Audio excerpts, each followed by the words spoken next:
There were 47 photos, fog, water, light rippling across the lake.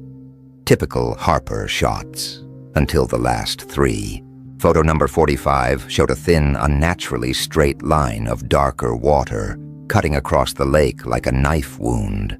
Photo number 46 showed a circle of ripples forming behind her kayak, though she should have been alone. Photo number 47 showed something beneath the water.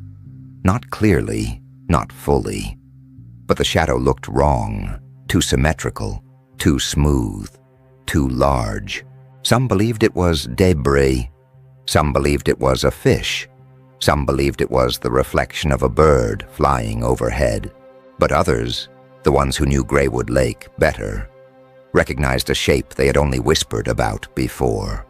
A curve, like a massive spine. Segments, like armor plates. And an eye. A single pale, lidless eye beneath the surface. The photos were unsettling,